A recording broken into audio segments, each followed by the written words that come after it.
Well, welcome everybody. My name is John O'Grady. I'm the president of the Franklin County Board of Commissioners.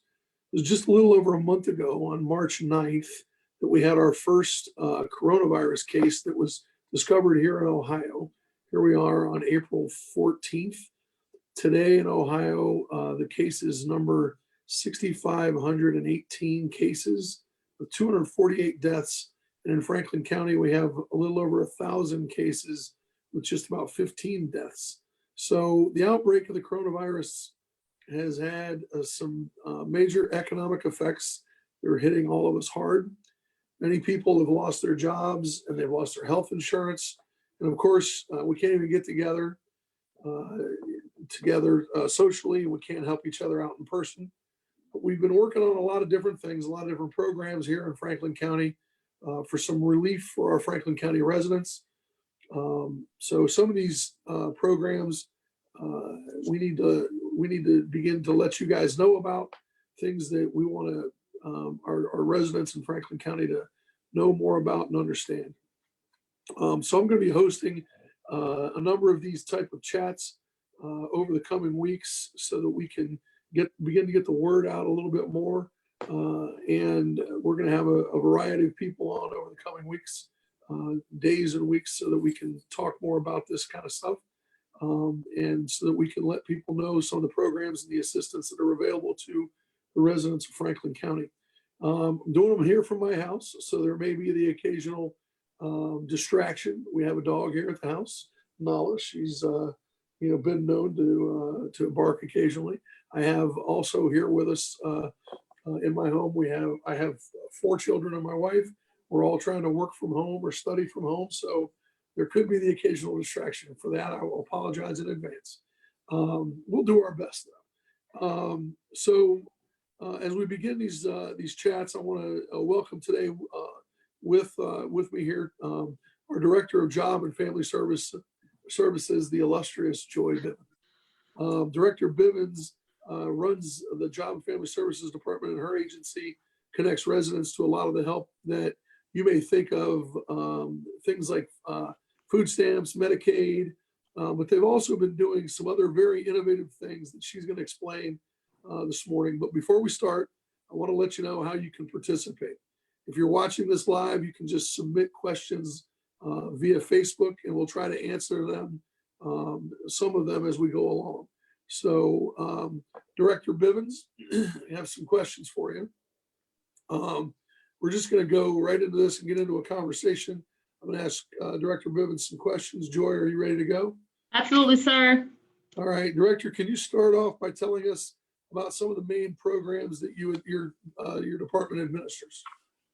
So, Commissioner, as you know, our department administers the SNAP, which is the Supplemental Nutrition Administration Program it was originally referred to as the food stamp program. We call it the food assistance program, as well as Medicaid, TANF, prevention, retention, and contingency, which is our PRC program that deals with emergency funding and subsidized childcare.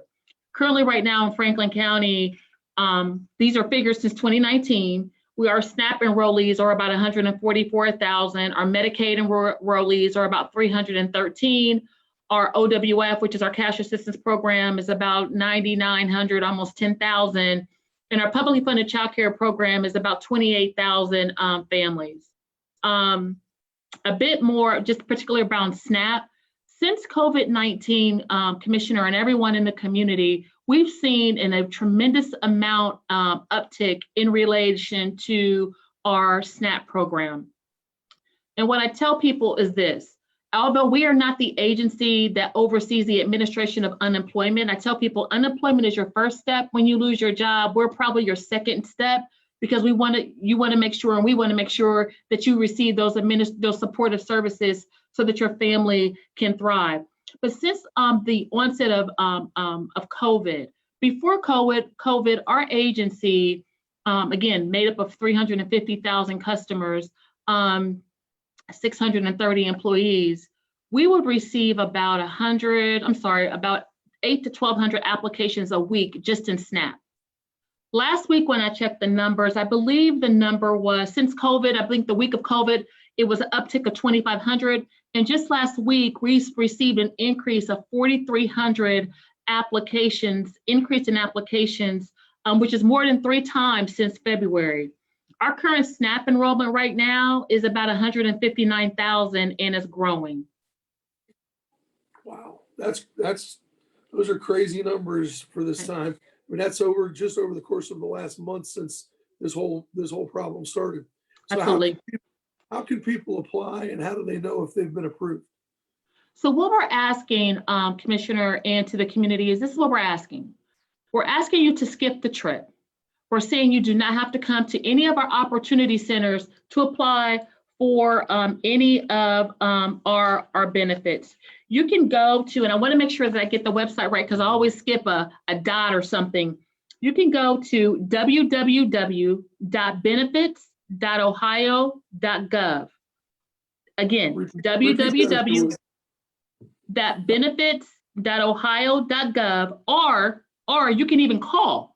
You can call 1-844-640-OHIO. That's 1-844-640-6446. You can even check the status of your case without even coming inside the building. And you can go to www.benefits.ohio.gov in order to check the status of your case. So again, www.benefits.ohio.gov.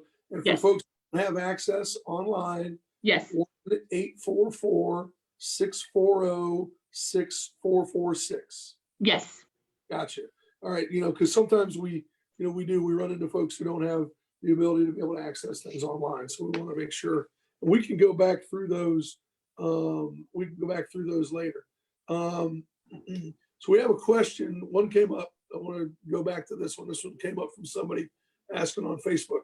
What about hardship for cash assistance?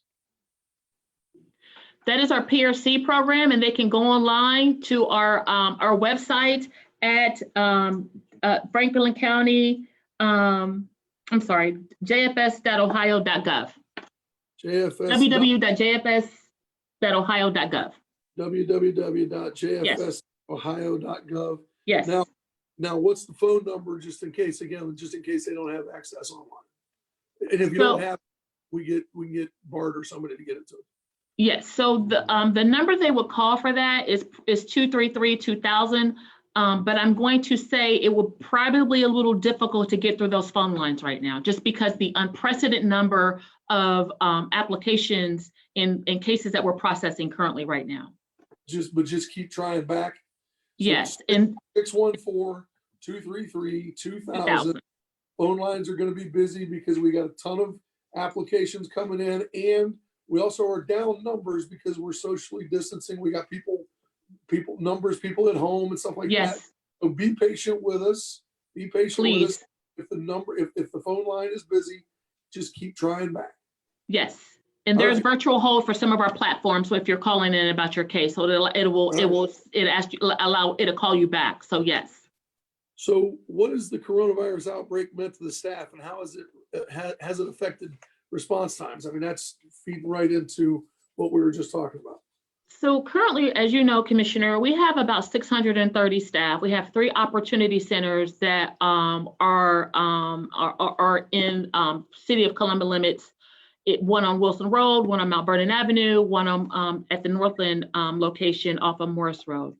Yeah. When COVID-19 went into effect, we were, of course, all enforced to socially distance, which means we deployed staff to their homes to process cases. So any given day, all 3 of our buildings are 70% empty, but it means our staff is at home processing cases and doing the work that they can do from their home. And what that does is it takes staff off of phones.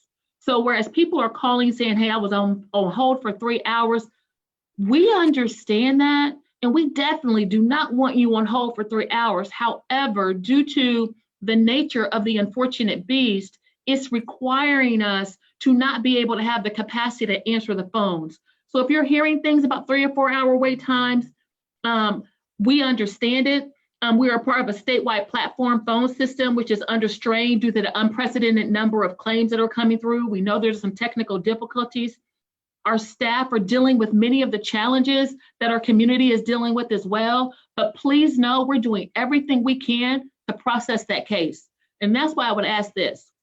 If you're applying for benefits, please make sure that you turn in all your verifications at the time of submission of that application. Because when you do that, we can approve that case once we touch it versus pending it. Great, great. Well, so we appreciate that. So basically what we're doing is we're asking people to please be patient. We know that Yes. these are times, we know that things are rough right now. But please just have a little understanding, know that we're doing everything we can, know that your staff is overworked, know that your staff is, that we're dealing with more than we've ever dealt with before. I had this conversation with Colleen Marshall from Channel 4 just yesterday. Speaking of which, we do have to get her some numbers still. Okay. I just let her know that the numbers are higher than they've ever been before. And we're doing it with fewer staff than we've done it with before. And so we're going to get to you. We're working hard to get to you. But please be patient with us. So we know there's a lot of people that are hurting right now throughout the country. More than 10 million people have filed for unemployment in the last month. So we created an emergency grant fund of $1.5 million in county funds right here locally to help try to get families through this. We know that the money's a blessing for folks to be able to receive this money, but it's also showed us just how much need there is out there. Joy, can you tell us what's happening with PRC and with COVID-19? What's going on with that? So we created the commissioners had a decision to, once they received those dollars from the state level, if to put it in summer youth or to put it in a COVID-19 specialty fund. The commissioners made the great decision to put it in a COVID-19 special relief fund, which allowed them to allocate $500 to about 3,000 families within Franklin County. We put that website up, I believe it was a couple of Thursdays ago, and we had to take it down by the following Friday because the system was just overwhelmed. If you applied and you were eligible, again, it was on a first come, first serve. So once those applications are screened and we get to the 3,000 capacity that we can service and provide the 500 relief with those funds, then we can't offer any more dollars from that particular pot of money.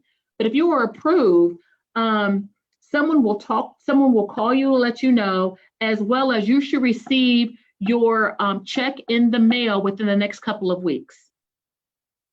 So, that process was already taken care of, and you're going to find out in the next couple of weeks. And Joy, you and I have been working on this thing for the last week or so with President Nana Watson from the NAACP. Yes. And with a whole host of banks over the last several days to try to make sure that, let's talk about that for a second, if we can.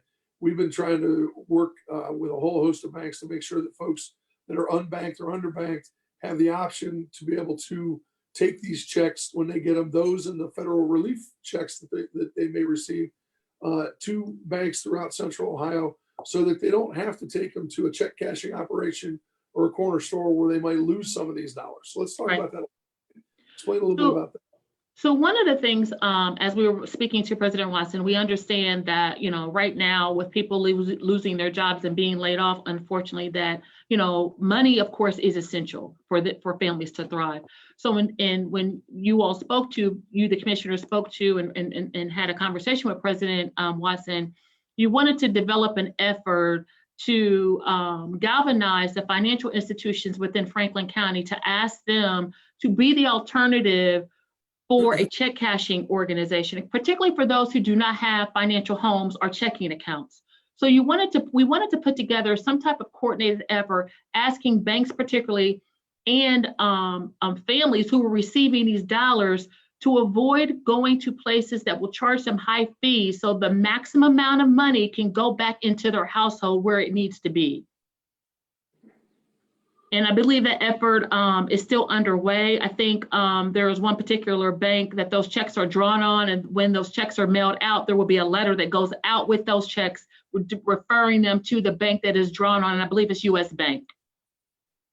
Yeah, the checks are going to be drawn on US Bank, but we're hoping that a whole host of banks here in Central Ohio are going to make it available so that folks can come and without any fees or any cost be able to either drive up or walk up to the bank and be able to cash their check and have no fees taken out or no fines or anything, because at this point folks just need their money. They don't need to be taken advantage of.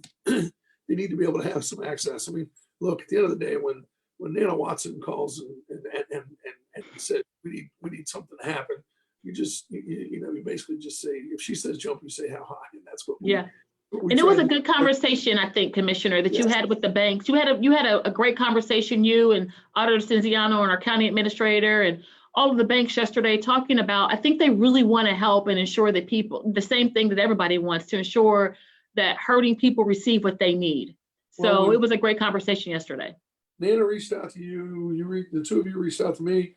I then got on the phone and reached out to the Huntington. I reached out to Key Bank, to the Fifth Third Bank and others. Talked to frankly, mostly women that run these banks. I reached out to all of them. We put together a conference call, brought all of them together.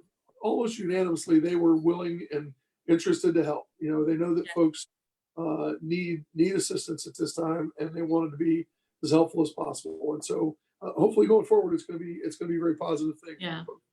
So, well, I appreciate you clearing that up. That was something that was important, and we really appreciate that. It's not the only change that we've made in light of the virus. However, government still takes place every day here in Franklin County, online, by phone, and through the mail.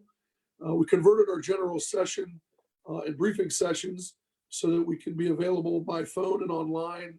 We are meeting by video conference a couple of days a week. This morning we had our general session on Zoom, as we've done for the last few weeks. Thank you to the legislature for allowing that to happen. We'll post that information on Facebook here so you can see how to join us if you'd like to join us. We find it, those government nerd types like us, Joy, we find it to be interesting and entertaining. Maybe in the height of the coronavirus, many more government nerd types will join us online, finding a new hobby. Commissioners have also been helping some other programs that were started since this outbreak through other county agencies. Our Economic Development and Planning Department created 2 quick strike programs. One is a $500,000 infusion of dollars into the Economic and Community Development Institute that leveraged another almost $2 million in small business loans. It was a great program, and it is a great program that's been very helpful to a lot of small businesses in Central Ohio, restaurants, but not just restaurants beyond that, but in particular restaurants at this time have been able to access a lot of those dollars through ECDI. You can get that information either in our Economic Development Department or through ECDI, the Economic and Community Development Institute. We also put $500,000 with the Workforce Development Board, the Central Ohio Workforce Investment Corporation Development Board, to provide workforce development and training opportunities, resulting in a cash payout to the residents. You go and you get workforce training. Takes a little bit of time, not too much, but after you do this workforce training, which helps you then when you get into the job market for other types of work, but it also gives you like a $250 stipend, which can help offset some bills and things, which has been another great thing. We are working with United Way of Central Ohio to receive a $250,000 leverage for $375,000 in local funding and relief to address gaps in some of their resources. We also then are in partnership with the NAACP to call on local financial institutions and banks. We just talked about this, to help out with these PRC checks and these federal relief checks. We are working through our Office on Aging Senior Options Program for expanded access with additional $250,000 for home delivered meals for any resident of Franklin County 60 years or older with no income verification or qualifications. So if you have seniors at home that need meals, get in touch with us, get in touch with our senior, our aging department. We can get food to your senior citizen if it is necessary. So we are happy to help do that. Was just working with some people last week to make that happen for their seniors. And part of the reason of this outbreak, an economic downturn, is hitting us so hard is that there was a lot of economic disparity before the virus hit. We had convened a group of leaders, and this is, Joy, this is something that was a lot of your very hard work.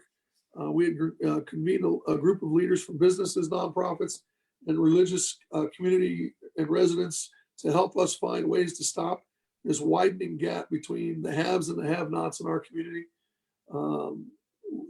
We recognized at the beginning of this, all of this work, that at the very, very root of this was racial inequity. Race is a problem in Franklin County. And it was evident from the very beginning of our work on poverty. And Joy, you have led much of this work. Can you give us an overview of where we are in fixing some of these problems? And we'd like to be able to leave some time for questions as well.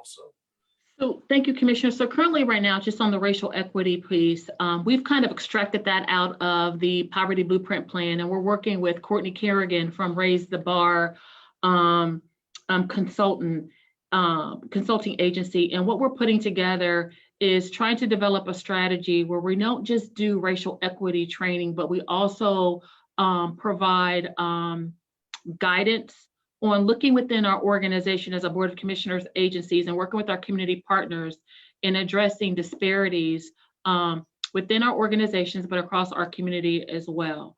Unfortunately, when COVID-19 hit, what it did was it shined a light on what we already know is disparities in existing communities and existing, particularly for people of color. And unfortunately, whether it was 20 years ago, 40 years ago, 100 years ago, when the same demographic of person continues to be, I'm going to say, vulnerable in some of the negative categories that we see, it is not because they're less educated, and it is not because they do not work. There is some implicit bias and some training that we all need to deal with so that we can move people up the economic mobility ladder. And kudos to the commissioners for bringing in an initial organization with racial equity, the Racial Equity Institute, and providing a very intense training that really allowed us to look at history and how policy is developed, and how sometimes what we think is a good idea could be an idea that can leave a lot of people behind. So working with Courtney, we're going to develop a strategy, particularly with the Board of Commissioner agencies, and looking within our own organizations and trying to make sure that things that we do are always equitable. So thank you for that. Well, it has been very important work across the board. The work that we've been doing in the area of poverty mitigation has been tremendous work. It's been kind of held up a tad because of this situation that we're in at the moment. But going through all of that work, going through all of that, what do you call that? Going through all of the stuff that we went through. In the findings and everything that we did, to have such a stark reality, to understand that here in this genteel community of Franklin County, Columbus, Ohio, where we like things the way we like them, where we like to have our golf tournaments and our tailgate parties, and we like to have our things just the way we like to have them. To understand that race is at the very essence of the issues that we have as it surrounds poverty. Right. It was a very stark realization, and the Board of County Commissioners said, before we go anywhere with all of this work, we need to make sure that that is understood, that that folks know and understand that, and we need to make that a number one priority in messaging around this problem, and we need to address it. And so this work has begun there, and we put together, I think, one fantastic team. We've got a great leadership council. Yes. We are, I think, building some great things there. The Innovation Center, once it's staffed and stood up at a great location, once we get out of this little, get past this situation that we're in with COVID-19, I think we will have some fantastic work. I think COVID-19 is only making this work more difficult for us. Yeah. Because as the numbers, as you stated earlier in our conversation, they're just getting worse. And so we're going to need to double down. Yeah. But this is probably, all the things that I've done in the 12 years I've been on the county commission, of all the different projects that I've been involved in and all the different accomplishments that we've had, this is the work that I'm probably the most proud of without any question. So appreciate it. And you do have a great leadership council led by the two co-chairs, Trudy Bartley, which is today is her birthday. So happy birthday to Trudy Bartley. And Matt Habash, along with the phenomenal leadership council that leads the work of that poverty blueprint plan in establishing an innovation center. And people ask, well, what is it? I don't understand what it is. Well, one of the things that the Innovation Center does is it's going to take the goals and the objectives in that poverty blueprint plan and put them to action. Now, a lot of things are already being done. Across the county, the commissioners are already currently partnering with some of our nonprofit organizations, and especially our building trades program. One of the programs that the commissioners in Franklin County set up is the Building Futures program. It won a national award where individuals go through a 12-week program and learn a skill. And we've had individuals who didn't have a car, who were living in homeless shelters, who, were making minimum wage. And once they finished that training, they either put a down payment on a car, they moved out of the homeless shelter, put a down payment on an apartment, and were able to make a substantial livable wage. But this Innovation Center will stand up the goals, 13 goals, 120 action steps that were given by people living in poverty. If you remember, Commissioner, we went into the community. We spoke to people that lived in homeless camps, our residents in the jail system. We spoke to single moms, single dads. We spoke to anyone and everyone, asking them, what are we not doing? What can we do more of? And what do we need to do to move more people up the economic ability ladder so that we don't continue to see this extreme have-haves and have-nots? So this leadership council will stand up that work that was provided by those living in poverty, but they also will do something that people feel like, well, Joy, you're the Job and Family Services Director. Why are you not doing this? With the numbers I just gave, I don't have probably time to do all that, Commissioner, but right. This Innovation Center will test big ideas. If policy wasn't an issue and money wasn't a factor, what have we not tested to pilot in the community to move people up? And then if it works, let's take it broad scale and take it across the county so that we can move more people up the economic ability ladder. So this Poverty Innovation Center is going to be a place where big ideas are tested that are coming from people in the community, as well as continue to stand up those 13 goals, 120 action steps, partnering with our stakeholders currently in the community. And I think that's a lot of work you all should be proud of. So the Innovation Center, in essence, is part think tank. Where big ideas are tested, where big ideas are piloted, but it's also the engine that makes sure that those goals and those big ideas are happening. Mm-hmm. The work of those the things that need to be done to make sure that those goals and big ideas, it's the making sure that the checklist is getting checked on all of those goals and big ideas. Yeah. So you mentioned Building Futures earlier. Building Futures is a program that we worked with your department to put together, working with the building trades, Central Ohio Building Trades, and working with The Columbus Urban League. the Columbus Urban League, Yes. taking people from poverty to the middle class, Mm-hmm. taking folks, putting them into an apprenticeship program with a building trade of their choice, and then giving them the wherewithal, the back, Yeah. helping them with all the Mm-hmm. soft skills, making sure that they had the ability to make it from day one to what is it, week 12? Yes. From start to finish, to be able to make it through this apprenticeship program, so that so that if they had childcare issues, they were addressed. If they had Yes. transportation issues, they were addressed. All their issues, so that they could get from week 1 to week 12 of an apprenticeship Yes. program. So that, because there's too many times when you get into an apprenticeship program where you have those kind of problems, there are too many obstacles to completing that 12-week apprenticeship program. And so these are folks we were basically guaranteeing all of those things that would stop them from graduation, so that they could just focus on getting through the apprenticeship program. Absolutely. And Absolutely. then when they got done on the other end, now depending on the trade they chose and the program that they chose, something with the Teamsters, with the Driving futures. with driving futures, these folks were going right into $55,000-$60,000 a year job. Right. So that's literally going right from poverty into the middle class. Right. So Commissioner, you have building futures. We have building futures. We have driving futures, and we have roads to work. The driving futures and roads to work program puts people in opportunities where they're driving. Teamsters, of course, is a unionized program that allows them to be in a union. The driving futures program is with with Columbus Impact and the Roger Crockett's Capital Transportation. It leads me real fast. Capital Transportation, and they drive commercial semi trucks.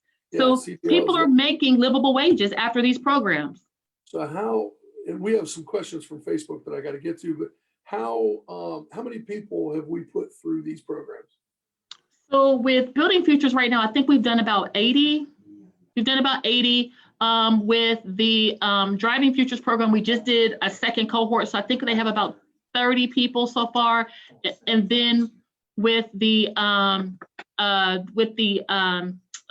not driving futures, but the roads to work program, I think they've done about 24. So these are programs identified, outlined in the poverty blueprint plan, where residents who said we need more certification programs versus going into debt in order to go to college to obtain a degree. We want a skill.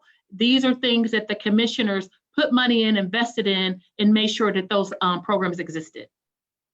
All right, so we have, let's see, now the job training program, this is, somebody's asking about applying for the job training program. I'm assuming this is the COIC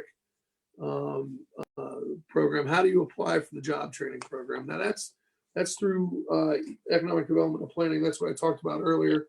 The way you apply for that, you need to reach out to either our economic development and planning department, and you can access that through the commissioner's website at franklincountyohio.gov and go to economic development and planning, or you can reach out to the Central Ohio Workforce Investment Corporation, COWIC, COWIC, or to the Workforce Development Board. So unless if you can check with Jody, my assistant here is going to check. It's my wife. You can check with Jody if you can get Jody's on the call with us as well. If you could text that to my phone and give us a better answer than that, we will get a better answer for you directly, or somebody on staff can give me that.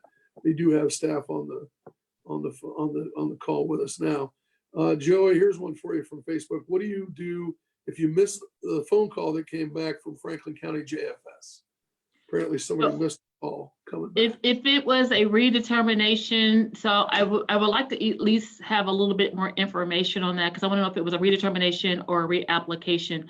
Most likely than not, they will call back, but I'm going to ask that person to whoever sent that question to try to call the number back that that they left. So whoever sent that question, you would try to call back the number that was left, Mhm. but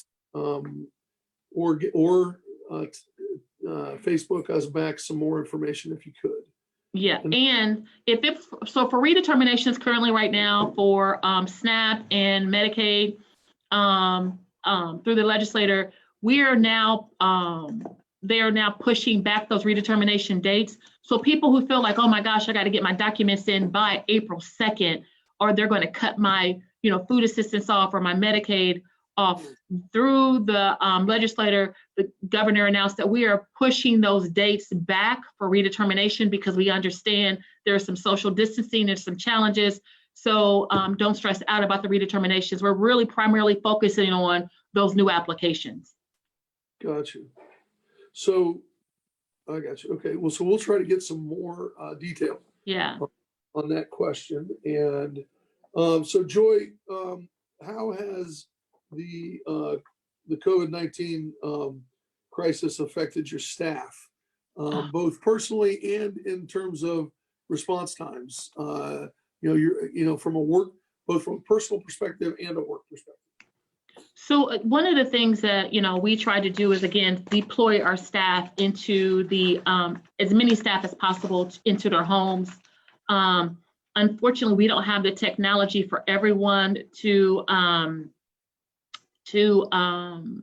process cases at home, but a lot of our staff are processing cases at home. I would tell you though, the biggest thing for that I'm seeing, in any given month, Franklin County Job and Family Services receives anywhere between 20 and 28,000 phone calls in a month, right? We received 55,000 phone calls last month, which it wasn't even a full month when COVID-19 hit. So we are seeing and we're feeling the strain. A lot of our staff are dealing with the same thing that the communities are dealing with. They have children who are not in school. They may be the caregiver of someone. They may have a loved one in a nursing home where they can't go see that person because of social distancing. So anything that a normal person is dealing with, that is what our staff is dealing with. And I would just say this, please understand that we really want to make sure that we meet everyone's needs. No one wakes up every day to figure out how they cannot answer the phone or provide the highest quality of service to our families. We are doing the very best that we can. And as you know, all the commissioners, you guys are working 7 days a week. I'm working 7 days a week. But our staff right now, they're really doing the best that they can as they manage this new normal and ensuring we get the supportive services out the door. And Commissioner, if that person writes you back on Facebook, I would like to know if that was a COVID-19 phone call, because if that is, they should respond, but they can they should be able to call that number back. This is the one we're talking about here. Yeah. When he missed the phone call. Yeah, they should respond, but it's not that their app will not be denied if it was a COVID-19 phone call, but they should try to respond to that number that was provided to them when the person called. Understood. So we also have information if you are looking to apply for the training program. The app will be posted, or the application will be posted to the commissioners and the JFS website, or it's on the JFS website, but it'll be posted to the commissioners website as well. So it's franklincountyohio.gov. And Commissioner, in regards to the workforce program, I didn't hear you say COIG, but I want to make sure that everyone knows it's the Workforce Development Board of Franklin County. I believe that you said that, but I didn't hear the other name. So I just want to make sure everyone knows for that particular program, that one of those $500,000 program is the Workforce Development of Franklin County. Yeah, that's exactly right. The Workforce Development Board of Franklin County, exactly. So, Joy, what else? Do you have any other programs, anything else through your agency that you would like to talk with folks about? I have another question coming in, but if you have anything else in the meantime. I don't have anything right now, other than I would just ask on behalf of the agency, please know that we're doing everything that we can to make sure that this unprecedented amount of applications that are coming in get processed. So just please be patient with us. So there's another big topic. We've got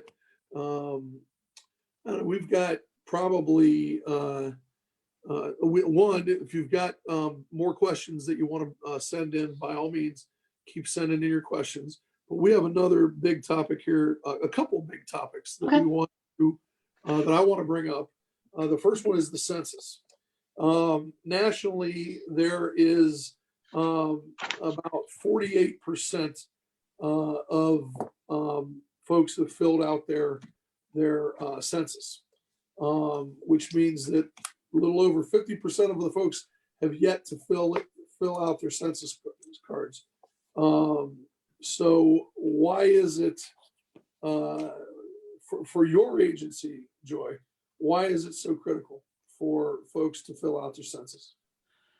Census is really tied to the dollars that come back into the community. So for every person that is counted, for every child that is counted, for every senior that is counted, those dollars are attached to the number of individuals. And programs like the Child Block Grant and other programs will not, the HUD, I believe, is attached to it as well. When people are not counted, the formula that is allocated, that is done on behalf of a community, could be underrepresented. So there could be 10 million people in a community, but if only 500 people apply for the census, that means the dollars that come into that community is hugely underfunded. So we need those dollars, every nickel, to continue to provide supportive services and other services to the community.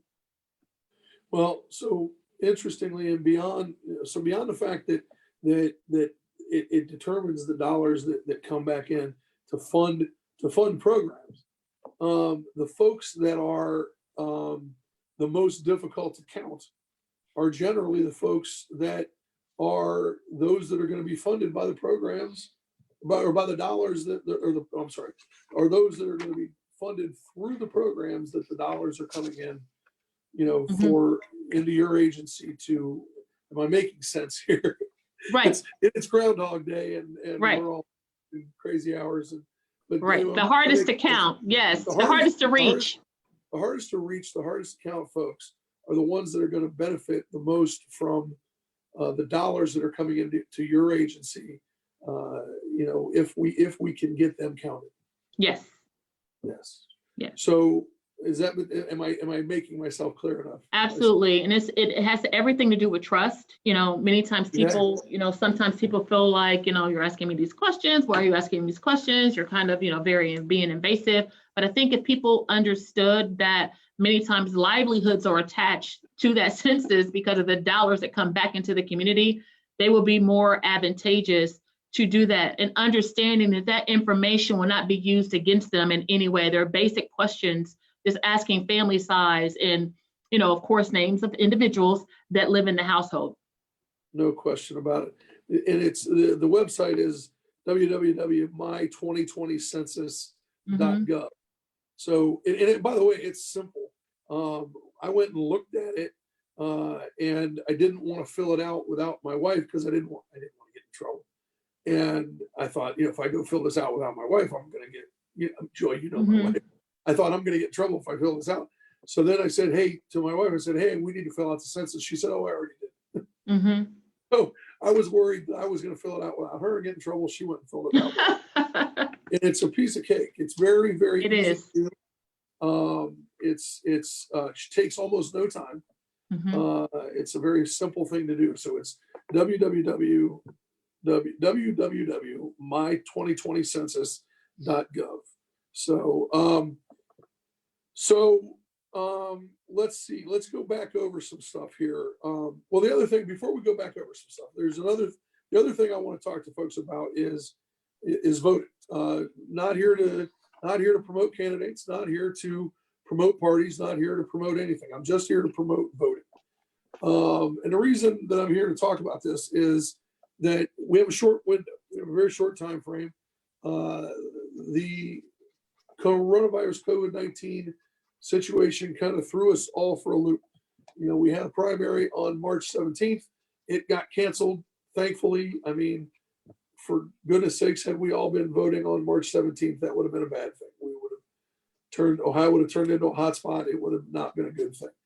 But when that got canceled, when that got changed, we ended up with April 28th mail-in ballot, which then became a you got to put us on a fast track. It's an awkward thing. I always vote on election day. I don't vote absentee. Mm-hmm. I'm used to it. I don't like it. Sorry, that's just not what I do. I vote in I do too. the voting booth on election day. I've always done it that way. I voted early one year because my good friend Mayor Coleman asked me to, so I did. It was kind of a thing we did. We all went and voted early, kind of make a big splash, and and I've only done it once, and I don't want to do it again. So, neither here nor there. Oh, there's my dog. So anyway, we vote on election day. We didn't get a chance this year. We all had to vote by mail. We're running out of time. People need to go to the Board of Elections website. They need to, it's and also very simple thing to do, especially if you're going to pick one party or the other, even more simple than that. But you go to the website, you pick, your party, or you can pick to be an independent, either, whatever you want to do. You go to the Board of Elections website, you request an absentee ballot. They will send it to you right away in the mail. Mm-hmm. But you need to then, once you get it, you need to then vote. Yep. And stick it back in the mail and get it back out. Because if you do not do that, you will miss deadlines. My dog is very wound up right now. You will miss deadlines and you won't get your vote counted. Right. So I'm here to encourage folks. If you haven't done it yet, the deadline is looming. I think I believe it's April 25th. We'll check it when I have my next guest on. We'll try to remember to get those dates and have everything much more. But I'm here to encourage people to go to the Board of Elections website, request your absentee ballot, and get it done. So there's that. I have a couple of things here. A viewer applied for SNAP, and it shows up as pending. He called, but they couldn't access the case. What should he do now?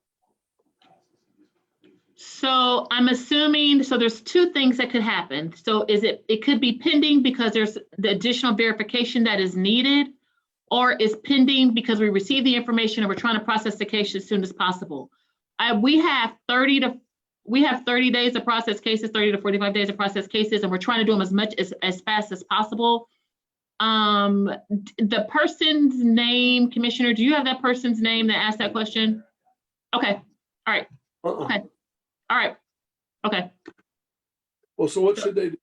So, because I don't know the details of the case, I would ask them to go and check the, because they could have applied last week and it's still pending, or they could, next week it could change. So they need to continue to check to see if it is, if it's approved. So they can go to, I'm sorry, I was trying to read something. I was trying to see if I could look up the person's name, but I can't. They can go to www.benefits.ohio.gov to check the status of their case. Because again, I need to make sure that there wasn't something, an application that was recently submitted. You have to give it time to work its way through the process. So at least give us 30 days to process that case. Okay, all right. So I guess the answer then would be give you a little bit more time, keep checking. Yes. He should keep checking in and he should give you a little bit more time. Yeah. All right. So let us go back over all the different things that we've talked about here today. We have, we've been involved. Your agency is doing SNAP, Medicaid, TANF, PRC, childcare. What else are you guys? Those are all the things that you guys are doing right now during COVID-19.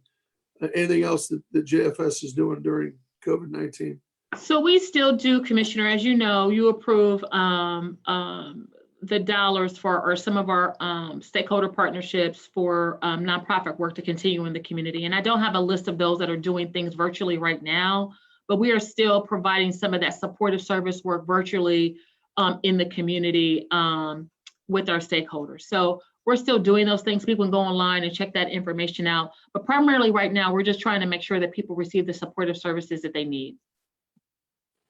Great, that's fantastic. So then beyond that, we're also doing in EDP and economic development planning, we've also done the program with ECDI, the Workforce Development Board, those two, the training program and the small business loan program. We're doing the work with United Way, leveraging dollars there. We've done we're doing the work with the loan program we're working the consulting work with the loan program through the NAACP. We just voted on that this morning. And then we're also doing some stuff with we just voted and passed the work we're doing with President Hightower for the consulting services for small business work through the SBA. Small businesses should reach out to the Columbus Urban League. Columbus Urban League with President Hightower. We did some stuff there. If you have senior citizens that are in need, they should reach out to the Department of Aging, because we're doing a lot of work there, trying to get seniors fed. So we need to do. You should definitely be reaching out to our senior folks there. And all of this stuff can be accessed if you don't have any other line. You should be reaching out through the commissioner's website at www.franklin County. I believe it's Franklin County commissioners.gov. Jody, tell me if that's correct. Joy, let's go through yours again. Yours are www.benefits.ohio.gov. Yes, that's to apply and check the status. And also you can submit your verifications from there too. It allows you to upload the verifications because you can skip the trip. That's all about SNAP, right? That's all about food assistance, cash assistance, and Medicaid. www.benefits.ohio.gov. Yes, and you can over the phone. If you don't have access to a computer, you can call 1-844-640-6446.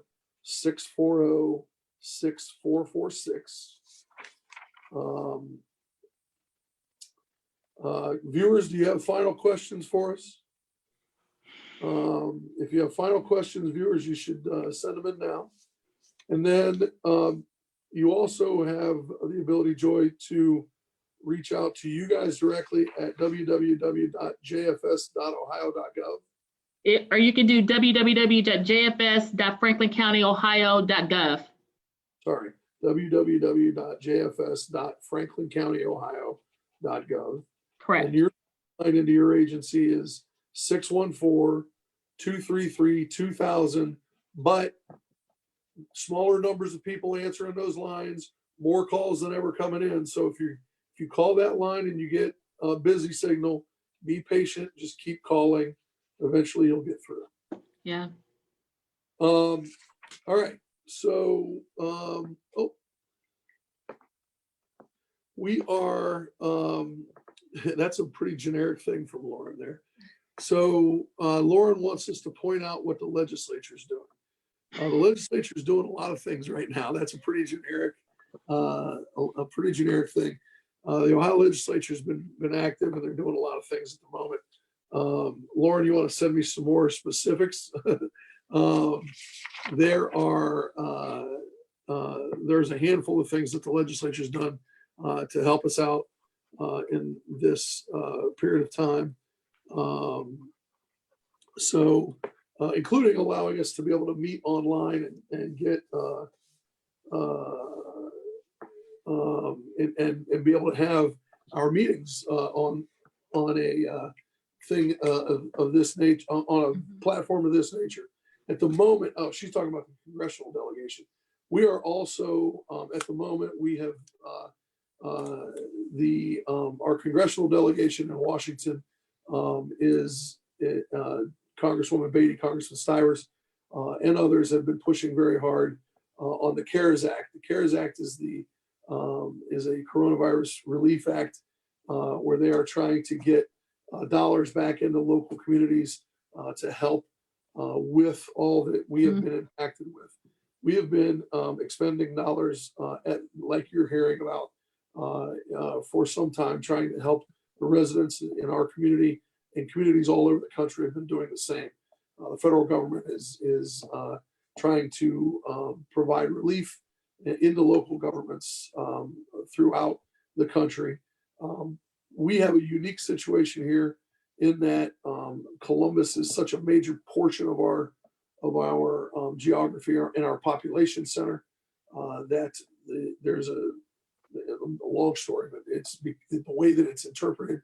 And so we are working very, very diligently, very closely with our delegation to make sure that that Columbus and Franklin County benefit, and that things like this past couple of weeks when my colleagues and I voted for $5 million in funding to be able to create a surge hospital at the Columbus Convention Center. It's an expensive endeavor, but it was important, and it was something that we needed to make sure that we were prepared for. If by chance we get to a point where our hospital systems, we have tremendous hospital systems here in Central Ohio with Ohio Health and Ohio State and Mount Carmel. They have helped us to set up this surge hospital, and they've done a fantastic job. The leadership of those hospital systems has been tremendous. And we are prepared. It is set up now. We just had a press conference this morning, and they've done a wonderful job. But we needed to make sure that we were prepared just in case the hospital systems get overwhelmed. And so at the convention center now, we have a field hospital set up in the event that we have a surge where there are so many sick people that the hospital systems can't handle it. That was an expensive endeavor. We hope that through the work of the United States Congress and the administration, dollars will be able to come back into Central Ohio to be able to help offset things of that nature, and others, many other things that folks in Central Ohio are spending dollars to be able to cover. So we appreciate folks tuning in and listening. Joy, do you have anything that you'd like to end on here? Well, nope. Well, just whatever they need. We're here to help, and we'll try to make sure that we're timely as possible. And we'll they can go to our website in order to get the information that they need from there. Well, as the folks, those of you that tuned in can tell, Director Bivens is one of the rock stars of Franklin County government. The work that she and her folks in the Department of Job and Family Services do day in and day out goes mostly without notice, without thanks. And what they're doing now in what seems to be Groundhog Day, day in and day out. But what the work that they're doing now is tremendous, and we appreciate everything you're doing, Director. Thank you so much, Commissioner. We will go into much more detail in some of these segments to come. In the meantime, if you can't find some of this information, you should be able to find it online. Commissioners at www.commissioners.franklincountyohio.gov. And for JFS, it is www.jfs.franklincountyohio.gov. You can also find us on Facebook, Twitter, Instagram, and now we're on Nextdoor. If you use any of those outlets, stay in touch. If you use them to stay in touch with the world, then we're there. You can connect with us. And we use all of those platforms on a daily basis to provide as much new information as we can. Yeah. We're trying to reach as many residents as we can. So if you're talking to friends and neighbors, you can tell them that they can, we'll be streaming conversations just like these on a regular basis, posting them on our website. So, as everybody keeps saying, and we are obviously saying it as well, just remember we're all in this together. I am John O'Grady. I'm the president of the Franklin County Board of Commissioners. This is Joy Bivens, our Director of Job and Family Services. And I just want to say one last time, thanks for joining us. We will be posting back here again very soon with more guests. We will let you know. We have a prospective list of folks that will include other agency directors, but will also include business owners and other folks from the community. So I had a lot of fun, Joy. I'm glad we started with you. It was an easy way to break things in. So always good. Talk Always about good. unemployment. What's I just that? remember that we didn't give them the information for the unemployment. I think sometimes the community thinks that their county job and family services handles unemployment. And we do not, unfortunately, but we will give you that information really quick before Commissioner closes out. That website is www.unemploymentohio.gov. unemployment.ohio.gov.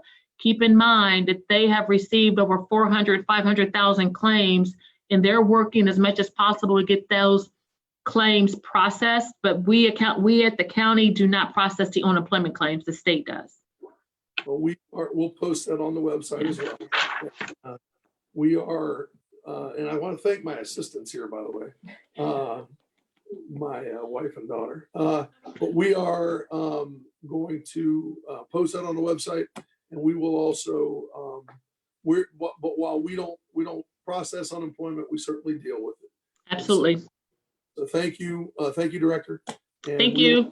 We will see everybody very soon because we plan to do several more of these in the next several days. So Thank you.